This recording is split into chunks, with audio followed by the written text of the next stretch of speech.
sabe que desde janeiro a Receita Federal iniciou um maior monitoramento das transações realizadas via Pix, especialmente.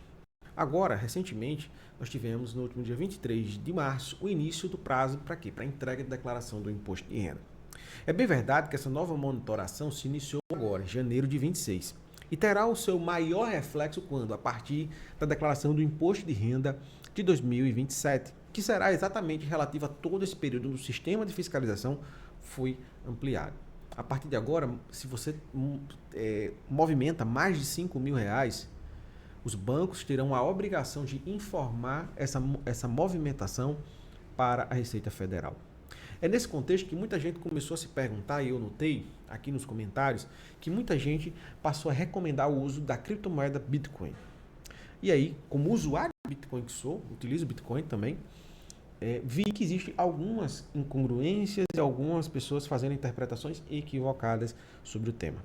Algumas pessoas acreditam que simplesmente pelo fato de você possuir Bitcoin, fazer autocustódia, que é retirar o Bitcoin de banco, retirar o Bitcoin de uma corretora e passar a aportar esse Bitcoin, ter esse Bitcoin em casa através de wallets, né, que são carteiras digitais, simplesmente fariam com que você sumisse do radar do governo e assim evitasse possíveis fiscalizações.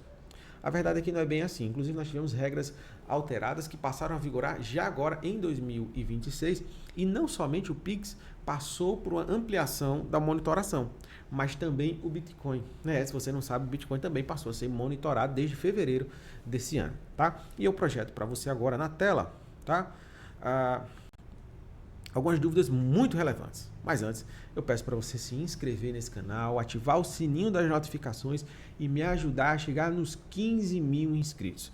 E como é que você faz isso? Pega esse vídeo, coloca no grupo da Pelada, coloca no grupo da sua família, compartilha para que outras pessoas tenham acesso a esse conteúdo. Eu também convido você a fazer parte da nossa comunidade no Telegram, onde eu solto outros conteúdos lá, além dos vídeos aqui do YouTube, e você vai ter uma gama, uma variedade de conteúdo muito maior. Então, é gratuito e você pode estar participando. Então, vem com a gente, tá?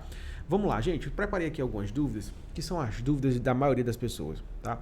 Em relação a Bitcoin e Pix. Bitcoin é igual a Pix? Dá para usar o Bitcoin para comprar o pão na esquina? Olha, eu garanto para você que se você quiser me pagar meus honorários aqui no escritório em Bitcoin, eu aceito. Eu tenho como receber, tá? Basta que você, meu amigo e minha amiga, vai ter que ter uma Bitcoin no seu wallet, né? E fazer uma transferência. É possível, mas nem todo mundo sabe fazer isso, tá? Então, a BTC não é um meio de pagamento, ou seja, BTC não é um sistema de transferências. O Bitcoin, ele é uma moeda como o dólar, como o real, como o euro, ou seja, é como se você substituísse o real pelo Bitcoin. É plenamente possível, tá? Mas não é meio de pagamento. Segunda informação relevante para você. Bitcoin pode proteger da fiscalização? O Bitcoin dificilmente vai proteger da fiscalização, mas pode proteger em outros sentidos. Por que o Bitcoin dificilmente vai proteger você da fiscalização? Porque para ter Bitcoin, a maioria das pessoas vai precisar pegar real ou dólar, transferir esse dinheiro para uma exchange, para uma corretora, como Mercado Bitcoin, como a Binance, como várias empresas, tá? E ela vai precisar converter dólar ou real, ou real, tá? Em Bitcoin. Então você precisa pegar uma moeda comum, uma moeda que a gente utiliza no dia a dia, dólar, real, transformar em Bitcoin. Se você tem real, se você tem dólar, você já está sendo, em tese, monitorado. Tá? É bem verdade que a partir do momento que você transforma esse Bitcoin e esse dólar, você transforma esse real, esse dólar em Bitcoin, você pode, digamos assim, tirar o olhar do governo sobre o seu dinheiro. Sim, mas até fazer toda essa movimentação, você está sob vigilância. E se você está sob vigilância, o governo sabe o exato momento em que você transformou aquele dinheiro em Bitcoin. Ou seja, então o governo tem a ideia de quanto você possa ter em Bitcoin. Mas não é somente proteger de fiscalização que é uma das funções do Bitcoin. O Bitcoin é uma moeda descentralizada. Imagina você que para existir o real, existe alguém que coordena a emissão dessa moeda, a impressão, que verifica ali quando a nota está velha, emite notas novas, que faz notas comemorativas. E quem é esse órgão? É o Banco Central, tá? E a Casa da Moeda. O Bitcoin ele é descentralizado, ele não tem vinculação com o Banco Central brasileiro, com o Banco Central europeu, com o Banco Central americano. Ele roda em nuvem e é um sistema monetário onde você pode me pagar, eu posso lhe pagar, e a gente não tem ali uma fiscalização governamental sobre essas transações, tá? Então, primeiro ponto, a partir do momento que você converte seu dinheiro em Bitcoin, você tira o olhar do governo sobre o seu dinheiro, tá? Você pode transacionar esse recurso com outras pessoas que têm Bitcoin, que fazem autocustódia de Bitcoin, tá? Não adianta você estar na corretora, na Binance, e aí você transferiu da sua conta da Binance para a conta de um amigo seu. A Binance é obrigada a reportar esse tipo de transação. Então você não está aí ausente, né, da fiscalização do governo.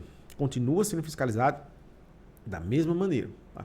Somente se você fizer as transações fora de sistemas financeiros, que é possível através de transações via carteiras frias, aí você pode se aprofundar sobre isso, faz com que você fuja desse olhar. Tá? Então você pode guardar Bitcoin em casa, debaixo do seu colchão, através de uma carteira chamada Hard Wallet, um equipamentozinho, como se fosse um pendrive.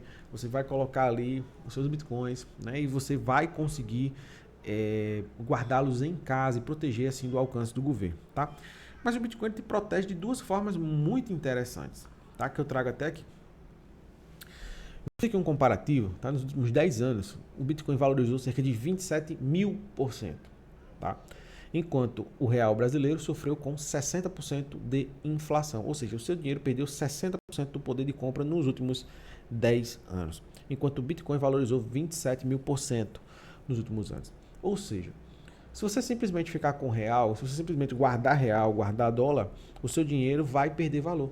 É por isso que um carro popular 10 anos atrás custava 27 mil reais, 30 mil reais, e hoje um carro popular custa 100 mil reais, 90 mil reais, 80 mil reais. É exatamente essa inflação que faz com que o seu dinheiro ele desvalorize. O Bitcoin ele pode te proteger exatamente contra a perca do poder de compra do real ou do dólar. Tá? Então, quando você tem Bitcoin na sua carteira, você se protege contra essa desvalorização. Tá?